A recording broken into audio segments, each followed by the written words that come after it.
Isaiah 53. If I only had Isaiah 53 and nothing else, could I still prove to you that Jesus was not the suffering servant? The answer is absolutely yes. I will prove it in a very, very short time that for 2,000 years, Christians have been mistaken. And even if I only had Isaiah 53 and nothing else, I will still prove to you that Jesus does not fit the bill at all. Here are the top reasons why Isaiah 53, by itself, even by itself, does not correspond to the picture painted about Jesus in the Christian Bible, in the New Testament, the Greek scriptures. Number one, Isaiah 53 verse 3 says the servant would be despised and rejected by all people, not by a few lunatics. Yet the Gospels say Jesus was universally popular, immensely popular. For example, in Luke chapter 4, write it down, Luke chapter 4, verses 14 through 15, and Mark chapter 3, verses 7 through 9, speaks about him being extremely popular in Jerusalem and all over the surrounding regions. They would come gather in big crowds, all huddling and gathering around Jesus. In one of the Gospels, it says that he even had to get a boat to get on water, to get away from the crowd. They were worried they were going to get crushed. He was extremely popular. What about right now? We can say with absolute clarity that Jesus is without question the most popular person ever in all of history. And you know this is true. So that's a big problem. Number two, Isaiah 53 verse 3 says, the servant would be well acquainted with sickness and pain. There is no evidence that the true Jesus suffered sickness and pain throughout his life, not for a few hours, throughout his life. A man of pain, not with a little bit of pain or hours of pain. Number three, Isaiah 53 verse 7 says the servant won't open his mouth and protest before his tormentors. Yet, in the Gospels, Jesus defends himself very cleverly in his trial before the Romans in John chapter 18 verse 36 and protests on the cross, my God, why have you forsaken me? Matthew chapter 27 verse 46. So he's not silent on the way there. Number four, Isaiah 53 verse 8 is speaking about a group of people who will suffer, not an individual. As a result of the transgression of my people, they, lamo, were wounded, not he was wounded. It's a mistranslation, complete mistranslation. It was they. Another one, Isaiah 53 verse 9 says the servant would do no violence. Yet, Jesus, number one, attacked people with a whip in the temple in John chapter 2 verse 15.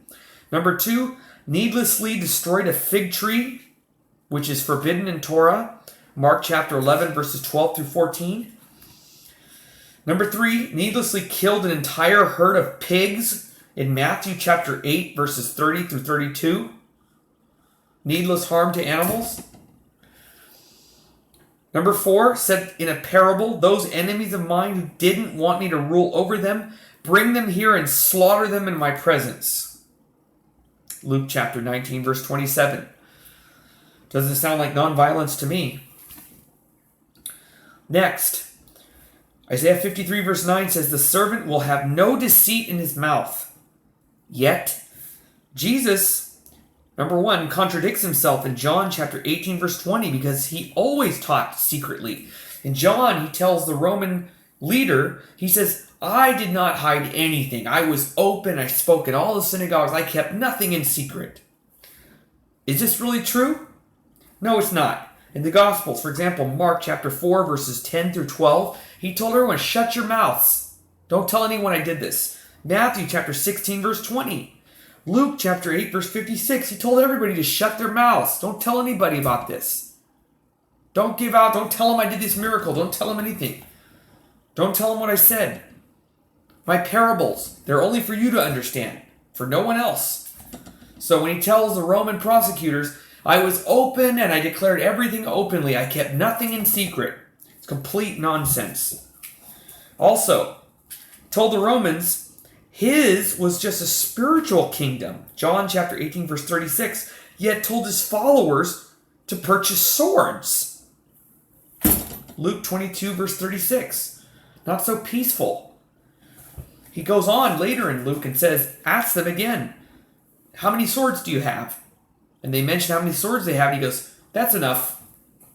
So here they're going into Jerusalem. They're armed. And the Roman prosecutors see no problem with that. That's not nonviolence.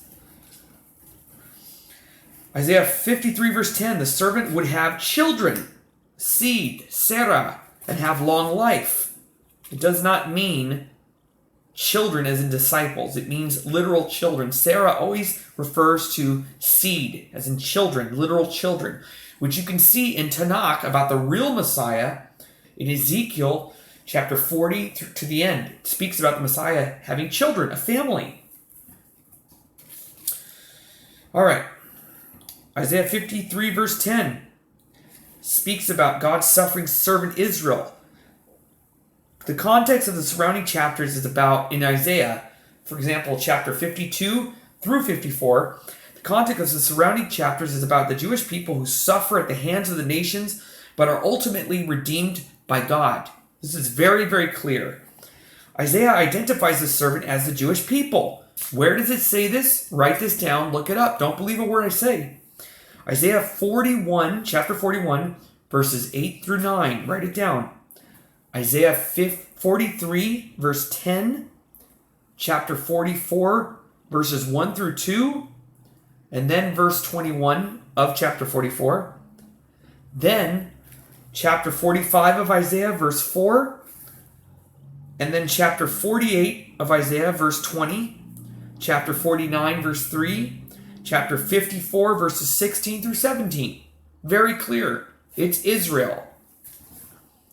Again, the Jewish nation is often identified as an individual. So some Christians will say, how can you say a suffering servant in the singular is speaking about an entire nation?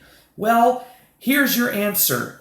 In the Jewish scriptures, it mentions Israel as a singular in Deuteronomy chapter 32,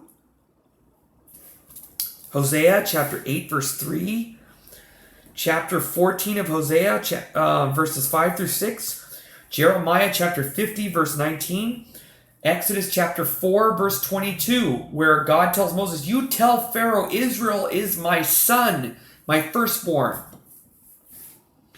The end of chapter 52, the Jewish nation will be exalted in the Messianic age. Another verse or chapter is Isaiah chapter 60, verse 1 through 3. And then verse 10 of chapter 60. And then in chapter 60, verses 14 through 15.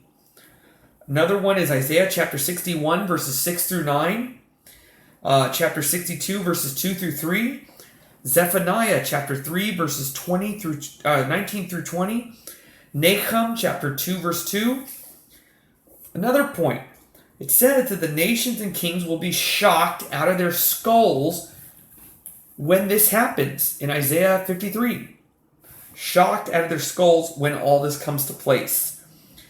For example, Micah chapter 7, verses 15 through 17. It says, so as in the days of your coming out of the land of Egypt, I will show unto them, Israel, many things. The nations shall see and be ashamed of all their might. They will place their hands over their mouths. Their ears will be as deaf. Also in Jeremiah chapter 16, verse 19. It's all over and over. Complete shock. Jesus will not shock anyone if he appears in the Messianic age, or makes his return, as Christians say. He will not shock anyone, because this is exactly who everyone is expecting will return. 2.2 billion Christians are all waiting for Jesus to return. He is the most popular, he's become the most popular person of all time. He is so far from being hated by the world and rejected by all people. Even Islam, the Muslims, believe that Jesus will be returning. So we've got more than half the world, 2 billion Muslims, 2.2 billion Christians, all expecting Jesus to come back and for the Jewish people to have egg on their face and say, oy vey, we were so wrong. Is that what Tanakh says? No. Tanakh says it's the entire world that will be shocked out of their skulls and say, oh my God. That's why Isaiah 53 begins with the question, the puzzled statement. Oh my God, who would believe our report, and to whom has the arm of the Lord been revealed? If you don't believe that it's speaking about Israel, I want to ask you this question. Who is speaking in Isaiah 53? We never ask this question. If you want to know who is speaking, look at the end of Isaiah chapter 52. It says very clearly, the kings will shut their mouths because of him. The nations, the kings. For that which they have not heard, they will hear. That which they did not understand, they will understand. That's who's speaking in the Messianic age. So do your research. Look into this deeper and study Tanakh in context. Don't believe a word I say. Begin, if you really care, if you're so serious, which I know you are, or you wouldn't be in this video. If you really care about the truth, about who is the suffering servant and why, read in context. Isaiah chapter beginning in chapter 41 and go till Isaiah 56. And if you're a lazy reader or you don't have the time or you just want to hurry this up, fine. At least read chapter 52 through 54 and then tell me who Isaiah 53 is speaking about. So I mean this non-sarcastically, but you got to do your research. You got to study in context, in context. If you don't, you will always be in trouble. Context, context, context. What is going on? Who is speaking? What is the situation? If you don't know these things, you will always be in the dark. I could read any book, start at any chapter and say, this is speaking about Harry Potter. This is speaking about Aladdin. This is speaking about the genie. This is speaking about Pocahontas. If it doesn't identify who it is, if I don't know what's going on, and just speaking about somebody who suffered, anybody could fit this bill. Everybody has suffered in their life, not just Jesus. The historical sources, Roman and Jewish historical sources, say that the Romans killed and crucified on a cross over 100,000 Jews before and after Jesus. Jesus was not the only one who suffered and died. So, study in context. I can't say it enough. And you will learn the truth by letting the Hebrew Scriptures speak to you. Shalom.